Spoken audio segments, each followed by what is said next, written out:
futbolskih zadevah, pa tudi ne futbolskih zadev, ampak teh nefutbolskih zadev je bilo danes kar nekaj. Bil je tale offset, bilo je igranje Zarifoviča z roko pred drugim zadetkom, bil je razveljavljen gol Čedikovskega, bil je potem mahanje Arharja pred tretjim zadetkom, ki je še dobeljeno popizdil, čist nekaj neobičajnega, glede na to, da ga poznam.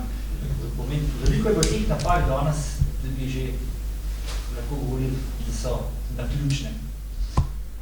Šta ja da kažem? Kad mi sad stigne, stigne 20 poruka iz Srbije, ali me zovu i hrabre, zezaju i tako dalje. Oni tamo znaju da je 0-4. A ja samo gledam fudbalske stvari.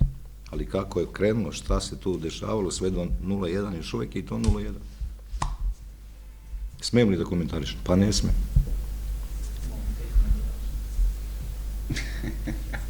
Ja, vse ste sami, mislim, da zelo lepo opisali. Tisto, kar je mogoče še dodati, je to, da mi smo vnaprej se malo bali tacega razpleta.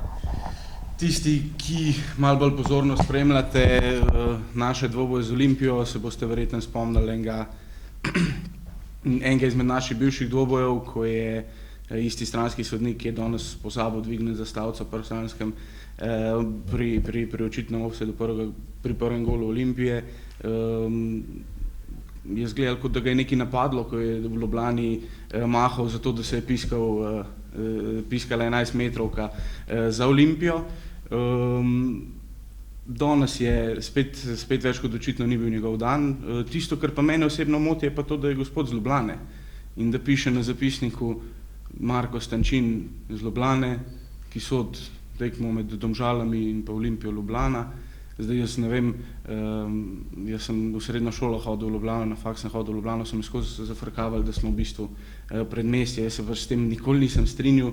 Mi smo svoja občina, geografsko sodimo na Gorenjsko in pač, da nam potem sodijo fantje z Ljubljane, mislim, da naslednjič bojo samo še enega izmed Green Dragonsov poslali na stransko črto, da bo to nalogo upravljal. Kar se pa gospoda Čeferina kot sodnika tiče, pa jaz že par let gojim mišljenje, da on ni več na nivoju, ki se zahteva, pa ne bom zdaj nič konkretno komentiral, ampak zelo težko je gledati na to. Prejšnji teden smo imeli tukaj mogoče verjetno ali pa sigurno najboljšo sodniško trojko v Sloveniji, pa se jim je primerila napaka pri golu Slobodana Vuka, ki so ga razveljavili. Danes smo imeli po mojem mnenju, upam, da ne bom preoster, če bom rekel, najslabšo sodniško trojko v Sloveniji, pa so se jim primerile 2, 3, 4 napake. Zdaj, mi nismo klub, nikoli nismo bili tako kot Koper, ki so danes pa včeraj rekli, da bojo šli pa kar iz lige, pa da bojo igrali za pivo pa za sendvič v Primorski ligi. Ne, mi ne bomo šli iz lige, mi nikamor ne gremo, mi se bomo borili do zadnjega atoma moči, tako kot od prve tekme naprej. In tako kot vse sezone do zdaj, ko so Domžale igrale v prvi ligi. Tako da mi nikamor ne gremo, mi tudi nismo zdaj nobenega poslali z avtomobilom, da bi sodnike overil po avtocesti. Moram pa reči, da me pa razžalosti vsakič, ko se takšne stvari pripetijo, ko zunanje zadeve vplivajo več kot očitno, ali pa gre za neko naključje, zdaj je tukaj zelo specifičen, je težko bitno, ampak me te stvari zmotijo. Jaz ne vem, kaj ne zdaj mi kot klub rečemo tem navijačem, ki so danes v številu, ki ga že lep čas nismo videli v Domžalah, ne, pa to je čisto stvar kritike, ne, da v Domžalah pa ni gledalcev, pa noben noče prijeti na tekmo. Pa danes ste videli, ne, danes ni bilo malo ljudi, ja, jih je bilo kar nekaj z Olimpijo, ne, ampak ne več kot tistih 300, ki so tudi v Ljubljani vsako tekmo, ne. Je bil relativno poln stadion. In kaj ne zdaj mi kot klub rečemo tem ljudem, ki so prišli, so sedeli na tribuni, kjer se je jasno videli, ali je offset ali ni, tudi televizija je pokazala, ali je offset ali ni. Kako ne mi te ljudi spet privabimo na tribuno, ne? Mi smo spustili ceno kart, mi smo zdaj naredili akcijo za te 3 tekme, da so si jih lahko naši navijači po nižji ceni ogledali. Mi se ukvarjamo s 100 promocijskimi akcijami na leto, lahko rečemo, mi sodelujemo konec koncev z Anino zvezdico, ki je en izjemen projekt. V klubu se zelo trudimo te stvari približati navijačem in kaj po današnji tekmi, potem na koncu zgubiš 4-0, ne, tisti, ki bo jutri pogledal časopisni članek, če bo malo krajši, ne bo niti vedel, kaj se je dogajalo, ne. Moramo povedati, da prvi polčas se je obrnil iz 1-0 v našo korist, v 1-0 v njihovo korist. Ne. Če recimo tistega penala, kjer je bila roka Zarifovića, ne upoštevava. Ne. In to je čisto druga tekma in stanje v garderobi pred drugim polčasom je težko opisati. Ne? In to so tisti zunanji faktorji, o katerih je Stevan govoril, ki ravno tako kot trener, kot pomočniki trenerja, kot klub, kot stanje v klubu, kot tribune, kot navijači, kot vzdušje, ravno tako vplivajo na nogometaše. Nažalost je pač danes to prišlo do tega. Jaz ne vidim zadnje nekih teorij zarote, jaz nikoli nisem videl teorij zarote, jaz ne mislim, da kdorkoli se pa zdaj so se pa trije dobili pa zmenili, da bojo pa zdaj proti Domžalam delovali ali pa kakorkoli, to jaz enostavno ne verjamem, nikoli nisem verjel.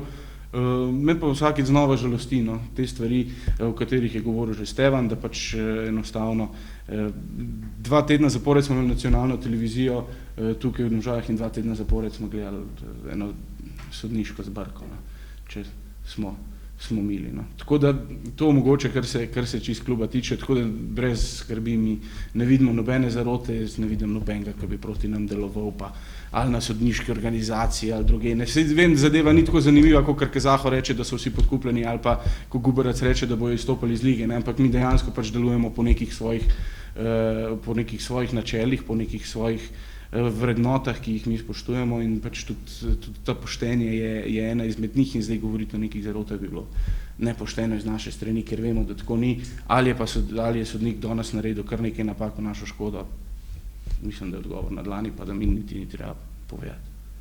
Evo, samo da kažem, pošto 18 godina sam profesionalac, a radim od 89, Matej je rođen 87.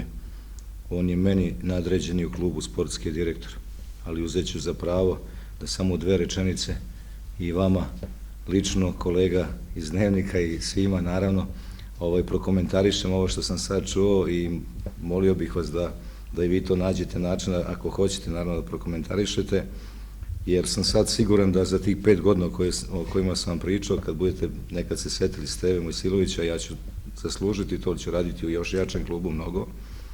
U to vreme će Matej Oražan da bude najbolji sportski radnik ili direktor ili šta već bude predsjednik fudbalski u Sloveniji. Zašto to pričam? U momentu kad mi izgubimo 4-0 kući, vi ste čuli jednog mladog i pametnog čovjeka, može sin da mi bude, tako da ja nemam razloga da se njemu šlihtam i da ne bude i tu nekih dilema, kako on lepo priča, kako analizira i kako, za razliku od svih koje spominje ili koje ne spominje, koji kukaju, plaču, zbog auta, zbog situacije ove ili zbog one, mi nećemo da plačemo. Upravo, ako ništa drugo cenite ovu njegovu sjajnu besedu, ja sam ponosan što sam ovako u klubu, znam da sam na pravom klubu, u pravom klubu, ali ovo što je on večeras izgovorio, ja ću u Sloveniji raditi, gospodo, samo u Domžalama.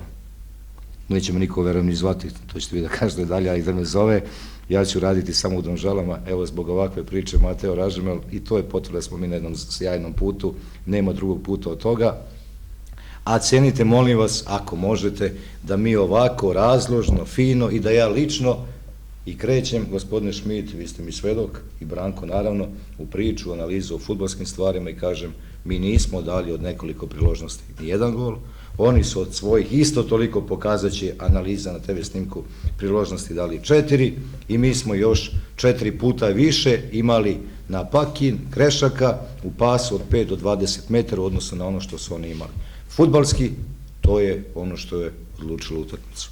O nefudbalskim stvarima, evo, naučio sam večeras po godinama sin, možda mi bude kako treba fino, lepo, pametno i razložno pričati. Samo še eno, v kako močnem klubu boste čez 5 let trenirali, glede to, da očitno imate zelo jasne cilje in vesti? U jačoj ligi nego što je Slovenačka.